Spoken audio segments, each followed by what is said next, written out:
it. Check your thinking, catch your thinking, check your thinking, change your thinking.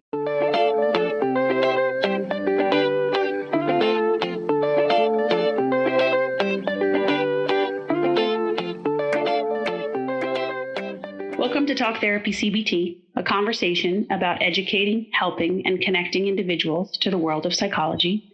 This podcast is supported and produced by Inner Balance Psychology Center. I'm your host, Dr.Raffa, and joined with me is my co-host, Anthony Dana. How are you today, Anthony? I'm doing great, Dr. Raffa. How are you? Good? Good. I just got back from the gym, and I am feeling really good. I got those endorphins kicking in. This is the way to do a podcast. Early day, 11:30, going for 12 o'clock. Just to let everybody a little bit behind the curtain, we've had some tapings where we did them after, we both worked. We both had long days. It's 8, 9 o'clock. We're pretty much running on empty. This is much better. Yeah, it's sunny out and Today, and trying to do this late at night, we realized wasn't good. So this is our second episode that we're airing today. What's on the agenda today, Dr. Raffa? We are discussing ADHD and Dr. Aaron Beck.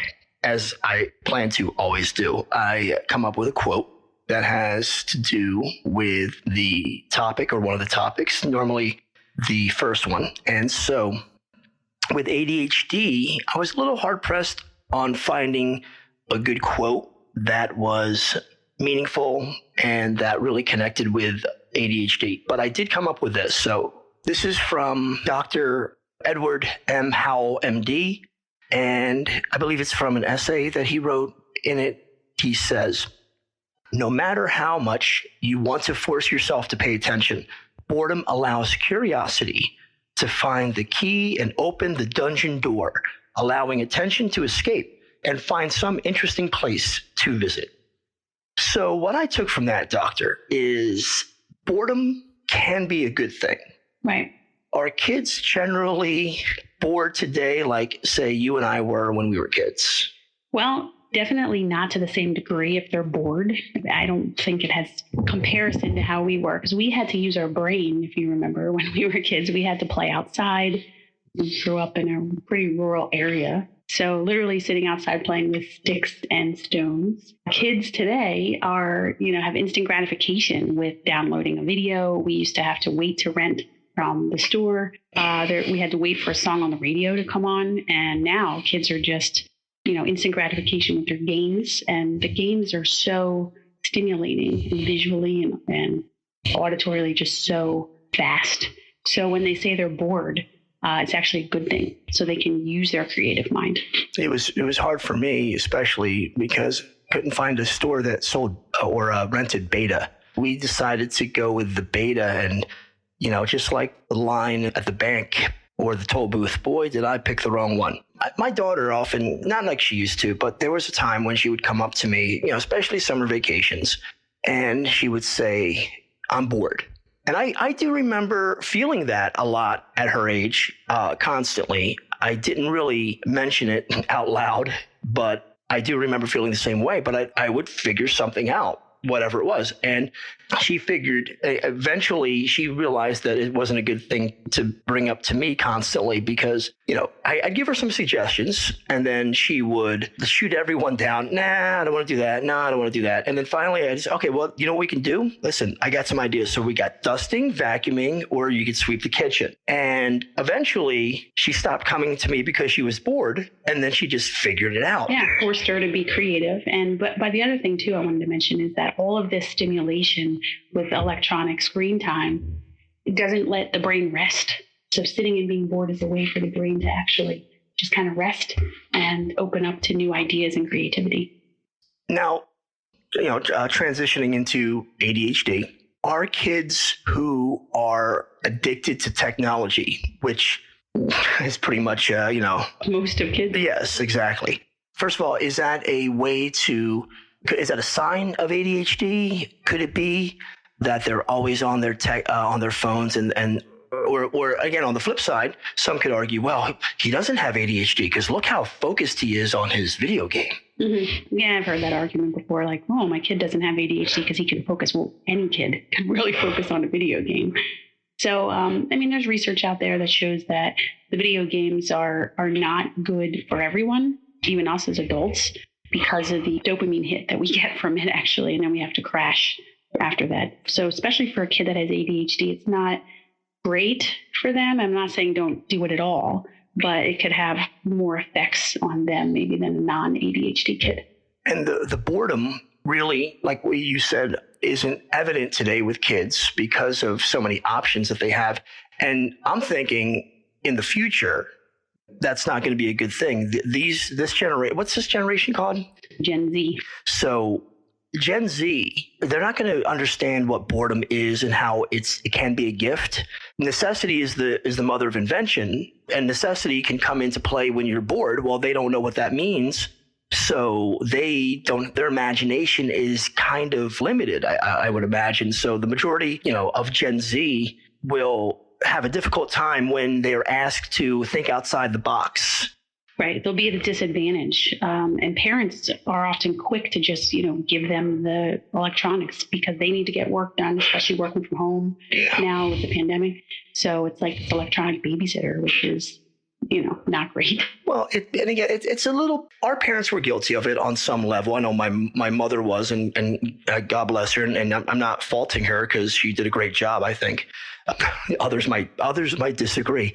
But, I was raised, my babysitter was a TV, and for hours, I was fine. I'm talking about the 70s people. So we're talking about those game shows during the day. And then I'd find, the old reruns of Dennis the Menace and Beverly Hillbillies and so on. And of course, I Dream of Jeannie. So I had this too. And if you have ADHD, that's not necessarily a good thing to always be on electronics, right? Right. Yeah, it's definitely not good for most kids because, like I said, they get that overstimulation of their nervous system, but especially for ADHD because despite the name ADHD, kind of a misnomer. It's like this attention deficit hyperactivity disorder.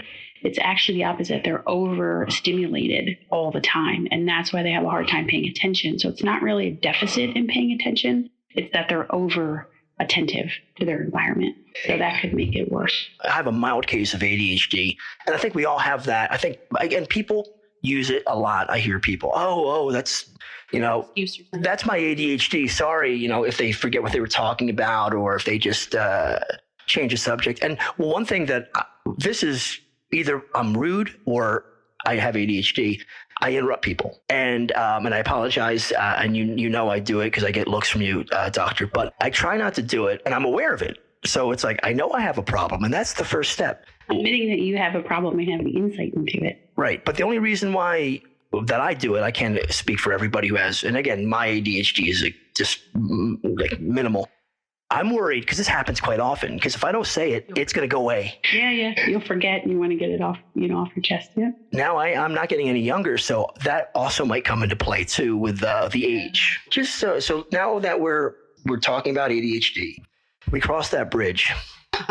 How is ADHD properly, and I'm going to use the put in quotes, properly diagnosed? Yeah, my spiel on this. So, in my opinion, psychologists are the better or the best people to diagnose ADHD. Medical doctors, primary care physicians, pediatricians, even a psychiatrist can diagnose ADHD. However, they rarely do a thorough job of doing that because they cannot do testing. That is a privilege that we clinical psychologists can do. In my practice, I do a very thorough job of testing, mostly children. Once in a while, we'll have an adult come in. But I'm pretty protective of that diagnosis because it's so overdiagnosed. Medical doctors are well-intentioned, I imagine. However, they're time limited with the insurance restrictions. So they give parents a checklist to check off where it's really not sufficient. We need to do executive functioning testing to really see what's going on with that kid. So I would say properly diagnosed would be with a clinical psychologist. So because of this, ADHD is often misdiagnosed? Very much so. There's been lots of times where we've had kids come in, diagnosed ADHD with their doctor, and we do a thorough evaluation, and they actually have an anxiety disorder. Not good if they're taking a medication for ADHD, which is typically a stimulant medication. You give that to an anxiety disorder kid. What do you think happens, Anthony? Their anxiety increases. So really not good. There are some choices for non-stimulant meds, but most MDs opt for the stimulant meds. With adults, there's a relatively high amount of adults that are discovering or diagnosed with ADHD as well. Yes. Again, particularly our generation, because it was missed. They were all just kind of lumped into special education, or he's just not trying, putting in effort, like the catch-all kind of phrases from the 70s and 80s. So adults will sometimes come in and wonder if they have ADHD, and we can do testing on them as well. I scale it back, though, and maybe not do a whole full battery of a bunch of tests for $2,800. So, adults can come in. Usually it's the spouse or somebody at work that recognizes it with that person. Okay, so I looked up ADD. Okay, yeah. Is that first of all, what does it represent? And second of all, is it a thing? Is it a thing? All right. So ADD was a thing from 1980 to 1987 in the DSM-3, and then it was changed to ADHD in the DSM-4. ADD was the old term for attention deficit hyperactivity disorder. So now it's just ADHD with or without hyperactivity. So people will use the terms interchangeably, and some people will get offended if, I say, oh, you have ADHD. No, I have ADD. I'm like, well, it's the same thing. Well, they're just trying to seem like it's not as bad. It's not as bad. I'm not hyperactive. No, I'm not hyperactive. I'm like, I know, it's silly. It's ADHD with and without hyperactivity. So with ADD, why did it have to change? That it would be better to differentiate them. Just if everybody doesn't have hyperactivity, then listen, you have ADD. You could be hyper. You might not be hyper. And the way that I write it on a report is I'll write ADHD, PIT is predominantly inattentive type. So it's like all this language, around it. I guess maybe, if you don't have ADD or ADHD, to everybody else, you do seem hyperactive. So it's like, no, I'm not hyperactive. Yeah, you kind of are. My next question. In an IEP meeting, could a school psychologist, say, diagnose a child with ADHD? Are they qualified? No, they're not. So school psychology, they do testing, they do the IQ testing, and in the school, they don't have clinical diagnoses for kids. And ADHD is a medical diagnosis. So one needs, doctor or medical doctor to even sign off on it in some districts. So they have a different classification system. They have other health impaired, emotionally disturbed, which sometimes equals, depression or anxiety. So a school psychologist can do the testing, but in order to get an ADHD diagnosis, one has to come to a clinical psychologist. Like I said, a medical doctor can diagnose that as well. Okay, those are all my questions, doctor. Very, very nice. So we're going to go to Dr. Aaron Beck, and I have some questions for you. Is that a game? This is a game. Wow. Okay. I told you I had a game. This is a game. And there are 5 questions I have on Dr. Beck. Okay. And it's trivia. Right. We're just having fun here. So I want to see how well you do. Dr. Raffa is not privy to these questions. On the fly. On the fly. All right. First question. Where was Aaron Beck born? Philadelphia. No. Well, I'm going for so this is don't be specific now. I'll give you the state. You can just say the state. Yeah, we don't have to get all unless you feel really confident. But so I'll say so we'll go with the state, and let me just say so we'll get 3 guesses. How about this? With 3 guesses, that was the first one. And for geography purposes, you're relatively warm for Pennsylvania or even Philadelphia to be even more specific. It's it's East Coast. It's definitely Northeast. Okay. Was I ever in this state? I don't know where your travels have taken you. I don't believe so. I know for a fact from a conversation that we've had that you've been close, very close. Massachusetts? That's no, but that's very that's the very close. Okay, so you get one more guess. Vermont. No, you're going a little bit in the opposite direction. It is Rhode Island. He was born in Providence, Rhode Island. P-Town. Yes. Okay. Is that what it's referred to as? I believe it is. Yeah. Okay. I thought you just made that up. No. Okay, so second question. Name a college that Dr. Beck attended.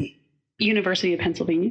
University of Pennsylvania is correct. And then there's another very famous college, Ivy League, that I believe he... Ivy League, huh? Okay. Brown? Is Brown. All right. 1 for 2. One for 2. Right. 50%. Okay, so let's go for 2 for 3. Mm-hmm. How many children does Dr. Beck have? Dr. Beck has 4 children. Good. Now, you got the question correct. So, but for extra credit, how many boys? How many were girls? Are girls? Okay. Yeah. 2 boys, 2 girls. Correct. Good. I think you did say you. I knew that. You worked with one of them trained you. His son Daniel Beck trained me. He was my supervisor for my my Academy of Cognitive Therapy training to be certified as a CBT therapist. And his daughter Judith runs the Beck Institute in Bala Cynwyd. Okay, and as I was researching this, I'm not going to go into specifics right now, but I do remember that his other daughter, whose name escapes me, she's pretty accomplished in her own right. But we're gonna talk about that later on. Maybe we'll go into now there'll be another segment. I'll come up with a game, and I'll include that information on his kids. All right, question number 4. I only recognize one person on this list, but I did come up with, I love lists, and I thought this could be fun. So I found this article on how Dr. Beck is one of the most influential thinkers of all time in the world of psychiatric thinking. Can you name one of the other 4? And there's only one whose name rings a bell, and that's not a hint, by the way. Ha ha. I noticed in your question, you said psychiatric. Mm-hmm. So, of course, I think more psychologist than psychiatrist. So I will keep that in mind in my future question. I would say Freud. Yes. Okay, Sigmund Freud. Mm-hmm. The other 3. First of all, I'm going to butcher their names. Emil Kraepelin. That doesn't sound good. Kraepelin. I'll go with Kraepelin. I believe he sounds somewhat familiar. There's a Eugene Bueller. I think it's pronounced Bueller, or is it? I just want to say Bueller like that. Anyone? Eugene Bueller, and then finally a Nathan Klein. First of all, why would you name your child Eric if your last name is Erickson? That's just cruel. Cool alliteration, I guess. Double E though. That's cool. Yo, double E. Okay. Well, you could have went with Ernie. Yeah, that would be okay. Or Errol. Errol. Ooh. You know that we need to bring that name back. There's no Errols anymore. Yeah, we were talking before about names that have kind of just died out and dissipated, right? What was the name that we? I think you said Mary. Yeah, Mary. Not really around much. There's a lot of them. They're all over 70. There's no 90-year-old Ambers, and there's well, who knows with some of the lives that there's some of the Ambers or if they get to be 90, and then there's no 17, 18-year-old girls named Ethel anymore. Or Muriel. Muriel. That's an old one. That was it. Yeah. Oh no, okay, never mind. I remember the name now, and we cannot talk about that. It's it's not really classified information, but let's say it's in bad taste. So let's move on. Finally, number 5, famous quote. This is more of just an assessment than a question, but I guess I'm going to masquerade it as a question. Dr. Beck is famous for saying, "Stop it and give yourself a chance." So can you elaborate that and tell us what it means in layman's terms? So our that was our quote when we signed off on our first episode, and we just kind of left it hanging open to interpretation. So really like this quote because part of cognitive behavioral therapy, the model behind it is looking at a situation and automatic thoughts, feelings, and behaviors. So we have these distortions in our thinking, according to Dr. Beck, self-defeating thoughts, and they're limiting beliefs. They get in the way of how we perceive ourselves, others in the world. And the stop it is basically like, stop it, check your thinking, catch your thinking, check your thinking, change your thinking. And then also give yourself a chance, as in believing in yourself, and maybe doing something differently instead of avoiding. Give yourself a chance to, believe differently or do something differently. So I think it sums up his model very well. What came to mind for me was we create our own demons. Yeah. In a way. And we again, or another way to look at that is we are our own worst enemy. Or our own worst critic. There's self-deprecating thoughts and self-critical, self-defeating thoughts. And we absolutely can get in our own way. So, but it's also good to call yourself out on something and but some people take it to the extreme more often than not. Right. And that's the problem. Right. And then if they have these thoughts, like what we find with people who have major depressive disorder, they have very similar, self-defeating thoughts about themselves, worthlessness and being a failure and, horrible things that they believe about themselves. So be a compulsive cheerleader who has illusions of grandeur and is ever optimistic and is totally arrogant. No, I'm kidding. But actually is a technique in CBT called acting as if.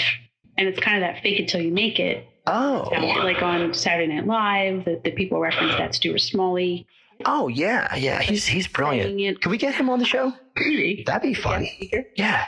So there is truth to it, right? Like you say it over and over, or I make coping cards for people to read or Post-it note they carry around with them. And you start to just believe differently about yourself and it eventually sticks. So there is something there, because I used to always think, fake it till you make it. I go, what a charlatan. But No, we're all imposters when we first start. Imposter syndrome is actually a thing. Yeah. Imposter syndrome. Well, you can't even, there's a lot to say that even in history, right? And history is made by the first timers.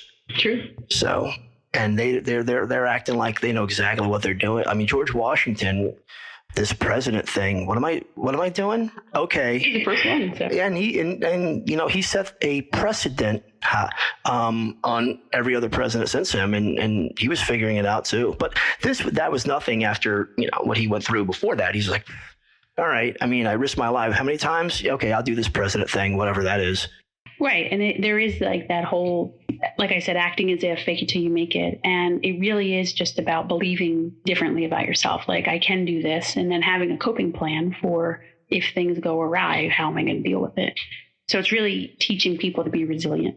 That's really what a big part of the way that, especially that I do therapy, the way that I administer and work with people in their therapy and helping them to achieve their goals. Okay. Well, I learned a lot today. I hope everybody else did too. So that's all the questions I have on Dr. Aaron Beck. Thank you for educating me and educating the audience. Thanks for listening to our show.